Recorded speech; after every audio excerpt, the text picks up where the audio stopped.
All right, here we go. So this is patch 54. Deployed today, this morning. So what do we have? General changes, rework Anduin, Johanna, Raynor Stitches Vala, some bug fixes. Let's go. The first item on the list is the experience globe changes. These are a hot topic on Reddit and whatnot. So you know when you kill a minion, an experience globe gets pooped out and you pick that up to gain XP, and if you don't pick it up, it will decay and go away eventually. The change, experience globes will no longer time out after 6 seconds. Instead, they will shrink and become worth 25% of their original value for an additional 39 seconds. Developer comment, we are continuously looking for gameplay changes that make the game more fun while also educating the player base. This change does both, giving teams that miss the crucial 6-second timing window a chance for partial redemption, while at the same time showing players where they're missing valuable experience via lane soaking. I'm okay with this in theory. We'll see how it goes in practice, but people are saying that this will ruin competitive play because there'll be no reason to soak properly, but I don't think that's true at all. Losing 75% of your lane experience does not sound like something competitive players or high-level players such as Grandmaster would ever do and be okay with.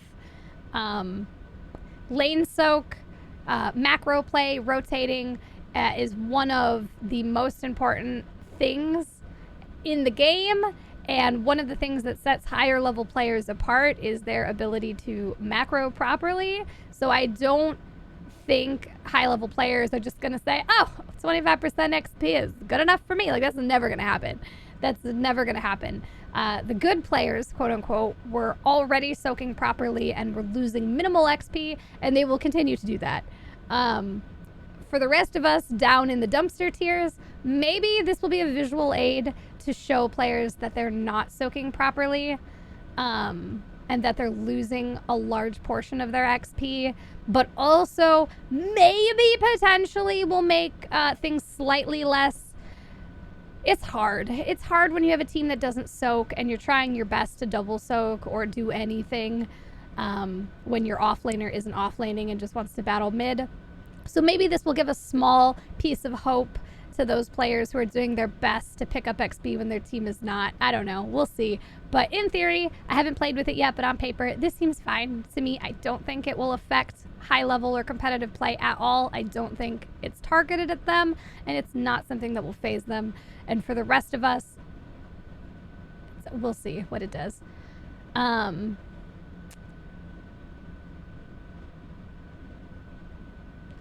This search term update is interesting. I don't know if this will do anything. I guess it's a way for people who aren't familiar with heroes and their roles to find things such as what's a sustain? What's the CC? Who doubles soak? So I guess the theory would be that you go in here and you can just search for double soak and Zool comes up and you're like, oh, okay, here's some things that can double soak. Now there are other heroes that are not listed here that can double soak. Diva particularly can double soak fairly well. Dehaka can often double soak fairly well. Neither of those heroes are Malthael can double soak very well, and none of those heroes are listed. So this isn't a foolproof thing, but I guess it's a step. What's up, Angel on Ice? In the right direction in giving people who aren't as familiar with the game something to go off of, right? So that's fine, sure. Hopefully they add some more, but yeah, okay. All right, Battlegrounds. Speaking of things that are hot topics in the community, removed. Volskaya was removed from ranked play, and there was much rejoicing because a great many people dislike Volskaya, particularly nobody likes conveyor belts. But Warhead Junction was added to ranked play, and all the rejoicing stopped, apparently. Forehead Junction, as it's often called, is not a beloved map. However, I do feel a lot of people who dislike Warhead Junction have not played it since its change. Because people like myself who primarily play Storm League, we never see Warhead Junction in the first place, and they might not know that Warhead had some major changes that make it a lot better. It's not perfect, but I think it's better, and I don't think it could be, like, it's not that bad. And for the amount of people that hate Volskaya, I don't think they'll hate Warhead more after its changes. Personally, I don't hate Volskaya, nor do I hate Warhead, so I'm okay with this. Sure. Sure. This should be fine. So if you're unfamiliar with the changes, Warhead Junction, they removed one of the bosses. There is only one boss, and he's very risky to take unless you have a major advantage on the map, because he's very accessible from both sides. So it's not like it used to be where, oh, you see the enemy team is taking the boss bottom, we'll just take the boss top, and then each team AFK pushes with their boss. That's not possible anymore. There's only one boss. He's in a far more, let's say, contentious area. And yeah, that whole thing with AFK pushing top and bottom simultaneously with opposing bosses just isn't possible anymore on Warhead. Also, they added sewers, similar to Towers of Doom. Towers of Doom, you spawn a sewer in your base, and it takes you to the center of the map. Warhead has a sewer at the top and the bottom. They are open the entire time, and you use them to traverse the map more quickly. When it first came out, a lot of people like Paradox and Kyle Ferguson were doing theory crafting, and actually with Malthael, with Pale Horse, they were able to effectively triple soak Warhead Junction. Speaking of Malthael and that being able to double soak, Malthael can actually triple soak Warhead Junction with the mount speed. It's insane. So Warhead plays a lot differently than it did when it first came out. I don't think it's that bad. When that change came out, I did do a video on it, and my opinion was that it might need a little more tweaking before it's ranked ready, and maybe having it in ranked will have more people play it and give some feedback where they can continue to tweak it, right? Because that's the thing about it being kept in quick match only. The people who don't play quick match have never seen it or played on the changes, so they can't give honest feedback because they've never played it.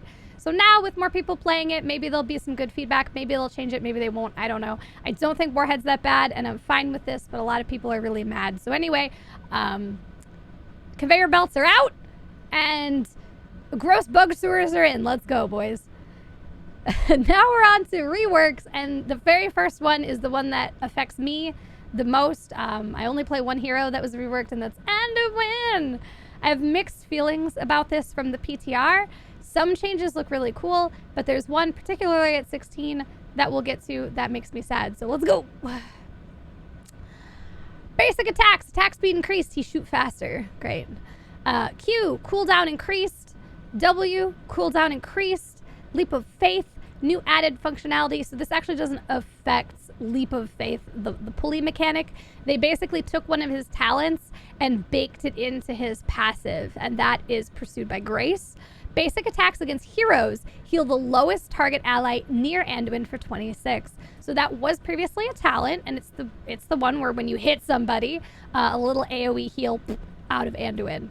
Not AoE, I'm sorry. It's only going to heal one target, but you get a little heal pops out passively. That was a talent. Now it's just part of his kit as part of his trait. The Leap of Faith itself is the same. The cooldown and everything, the pull functions exactly the same. They just added this as a passive for Anduin. However, it was changed. Previously Pursued by Grace, any damage Anduin dealt would proc Pursued by Grace, and now only basic attacks proc Pursued by Grace. And that's a big deal because some talents that interacted, specifically Varian's Legacy, don't work properly with the new Pursued by Grace. But that's not till level 20, so we can continue onward. The level 1 4 talents were greatly changed. I would say all of his talents were changed. The developer comments, Anduin has a wealth of effective talents, but most of them were stuck in the later tiers. We'd like to shake that up and let him have some fun early in the game. So the goal of this rework was to give Anduin more powerful talents early in the game rather than having them only at level 16. and then also making his early talents less boring, because Anduin's early talents, while effective, were kind of boring. He didn't really do anything, like, you know, it's just added onto his auto attacks or whatever. So this was meant to make him more interesting and also make him less of like a late game power spike and more of a all the time his value is kind of more even. So anyway, keep that in mind as we read through these changes. So even-handed blessings move from 16, healing bonus reduced, cooldown bonus reduced. So it's better. What is even-handed blessings doing? I don't like how they do this, where they tell you they moved it and reduced the bonus, but don't tell you what it does. But that's why I have quick match open, so that we can grab the boy and look at his talents and look at even-handed blessings. If Flash Heal is cast on a different target from its last, increase its healing by 10% and refund 40% of its cooldown. So our change there, the healing bonus was reduced from 20% to 10%. And the cooldown bonus was reduced from 50% to 40%. So, but that's at level 1 now. Then also we have, maybe if I go like this, I don't have a good way to do this. Power Word Shield moved from level 7 up to level 1. Added functionality. While traveling outwards, allies in the path of Divine Star gain a shield absorbing damage over 4 seconds. So that is this right here. While Divine Star is going out, allies in its path gain a shield that absorbs damage. If Divine Star hits an enemy hero, Anduin gains a shield. If you have ever played Anduin, you are aware how hard your allies will dodge the Divine Star. So I just don't know about this. I don't know. People are allergic to holy magic and they do not want to hit the Divine Star. Okay. And then Lightwell moved from 16. Healing amount reduced, charges increased. So it heals for a little less, which I guess makes sense because it's available earlier, but it also heals more times. I've never liked Lightwell, but maybe I'll try it at 1. Summon a Lightwell that periodically heals nearby allies for 50. The well fades after healing 15 times. The cooldown is reduced by 1 second each time Anduin heals an allied hero. So on one hand, if you have like a fight that's happening in a concentrated area, like around a boss point, or maybe on like a cursed hollow, where you can get value out of Lightwell, it could be cool. I've always found that fights tend to be too spread out and the Lightwell is like a mile behind your teammates not doing anything. But you could also put the Lightwell like in the off lane, because the Lightwell only fades after healing 15 times or when recast. So if you just dump it in the off lane, it'll sit there until it does its healing, which could be a good use of it. I could see it being especially useful on like Braxis, putting it in the off lane. But it's Anduin's Boombox. Exactly. You do the same thing with Boombox on Braxis, right? Yeah. So then level 4. Moral Compass no longer has a maximum number of targets for the Apex basic attacks. Basic attack damage increased. Additional functionality increases basic attack range. So that's over here. Moral Compass. This is the one I had previously always taken. Previously, Divine Star hit Divine Star at the tip. The apex, which we're calling it, instead of the tip, it would fire off 2 basic attacks. Now it'll hit anybody. Now it'll hit anybody that's around there. You got 5 people there, they're all getting hit. And then it also increases Anduin's basic attack range. So I was like, oh, okay, sure, fine, okay. That's a new functionality added.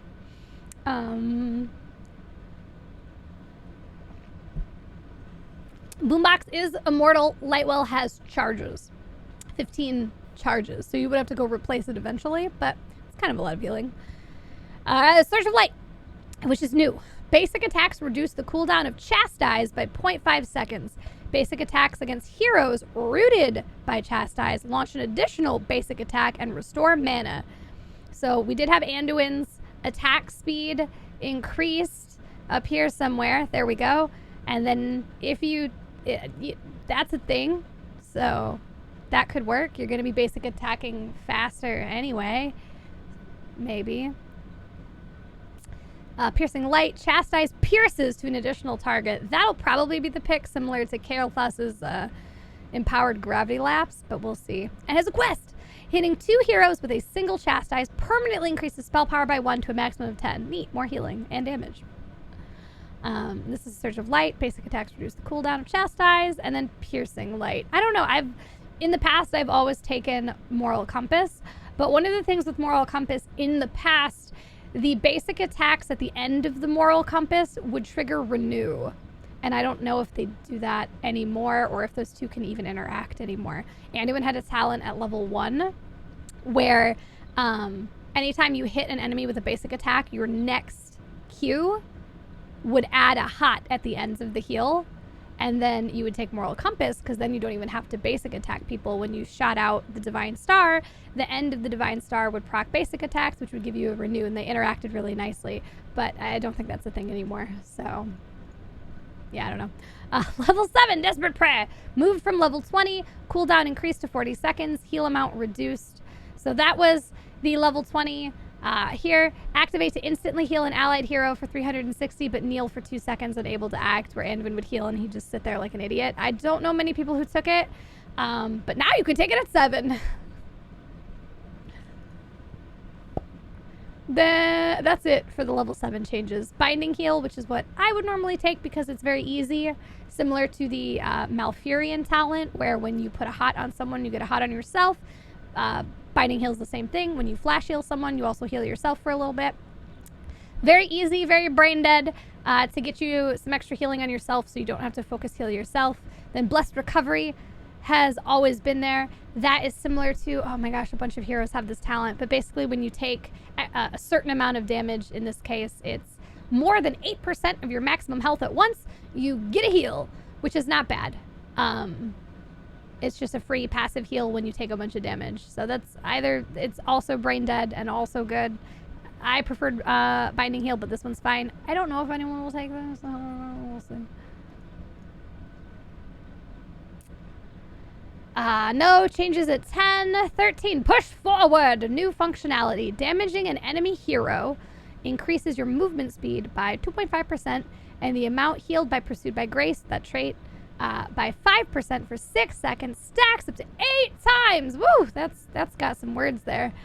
I don't know how this will stack up against the other two. Level 13 is Anduin's movement speed tier.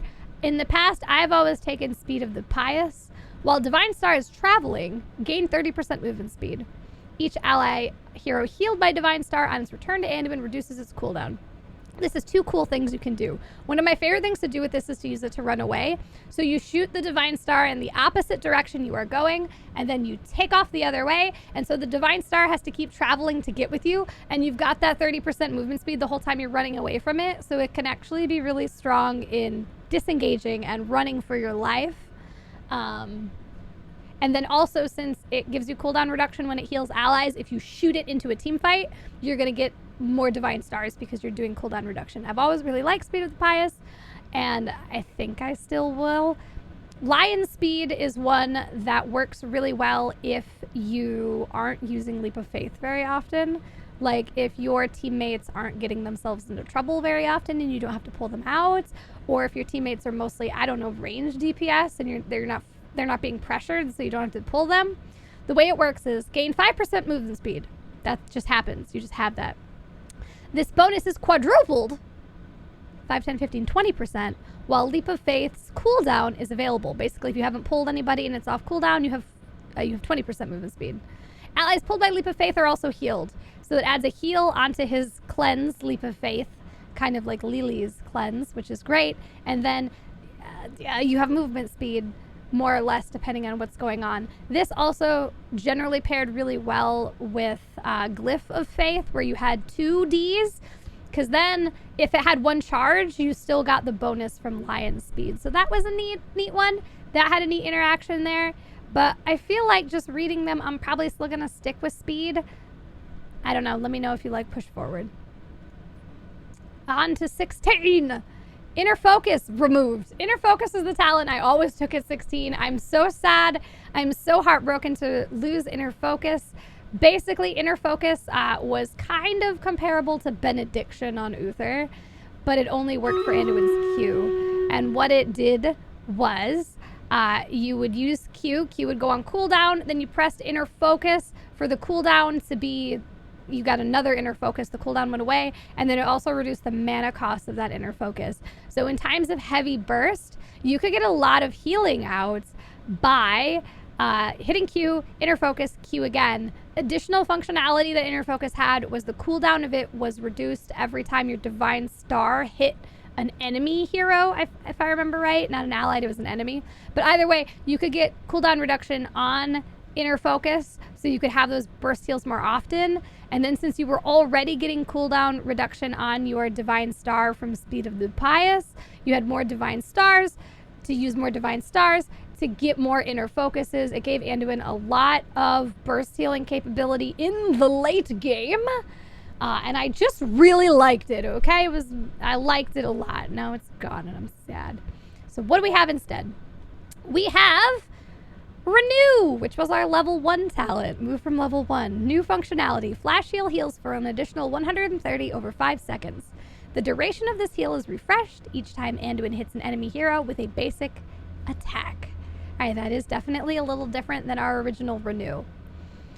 So our original Renew was very simple. If you hit an enemy with a basic attack, your next Q added a Renew, which healed for 130 over 5 seconds, and that was it, and it was just done. This duration of the heal is refreshed every time you basic attack, giving Anduin more incentive to be in there slapping people. Okay. Holy Nova, damage increased. So Holy Nova hasn't changed. I played with this a lot when Anduin first came out. It is neat, but I don't know how much I like it anymore. So after Anduin catches the Divine Star, so when the Divine Star returns to you, it explodes, Holy Nova, dealing healing nearby allies and damaging nearby enemies. This is another one that can get value in big point fights where everybody's close together. Think of like Ariel's level 1 talent where her heal also does damage, right? So the Divine Star goes out, healing allies and damaging enemies, and then comes back and explodes. It is a really small AoE, like Malby is saying. It's not very big, but I don't know. I played with it a lot in the beginning. It wasn't as good as Inner Focus, but now Inner Focus is gone. So what are you supposed to do? What you're supposed to do is take Glyph of Faith, which was removed from 20 and put on 16. So where you get 2 Leap of Faiths. This sounds neat, but it'll probably always be double D. Because Leap of Faith is an extremely powerful ability, and now you have 2 of them. So I don't know if anything competes with Glyph of Faith. But like, there it is. Okay, now we're at level 20. New Inner Fire. The target of Lightbomb gains 40% movement speed and 50 armor for 3 seconds. Oh my god. Inner Fire sounds awesome. So Lightbomb is my go-to level 10 with Anduin, and that sounds nuts. Then we also have Censure. Chastise stuns for Chastise stuns for 0.75 seconds, and his root duration is increased. So base Chastise is only a root. You get a not quite 1 second stun, and the root lasts longer. So it makes his CC better. That sounds good, and it probably is good, but my opinion is just adding that kind of CC at level 20 is too late. It's too late. I don't know. It's too late. Varian's Legacy is a dead talent because Anduin's trait isn't... they don't interact. So, from what I understand, and my own opinion is Varian's Legacy is dead. Light of Stormwind is unaffected, so if you used to take Holy Word Salvation, Light of Stormwind is the same. I personally do not like Holy Word Salvation. It is far too easy to counter, and I don't know, it very rarely gets the value that it should. And the games, if you're in a game where Holy Word Salvation is able to get full value, something else is going radically wrong, either with the enemy team's draft or the enemy team's ability to play the video game, or just, I don't know. But if if Holy Word Salvation is getting value, it's not because Salvation is good or you're good, it's because the enemy team is failing terribly. And I'll probably go with this. This just feels too late in the game to be impactful, and this sounds fucking nuts. So I'll probably be doing Lightbomb and then Inner Fire. Fire! Yeah, so those are the Anduin changes. Are they a buff? Maybe. Yeah, I guess. Yes, a buff. Definitely shaking up his build and definitely pushing people more towards, yeah, get in there, auto attack, mess them up. Woo. Putting some more power in Divine Star as well. I don't know. We'll see. We'll see how it goes with the Boy King, with the Anduin. I guess let me know what you think. I like some things. I don't like some other things, and I will greatly miss Inner Focus. I will greatly miss Inner Focus. Okay, so that is the Anduin rework. Soft rework.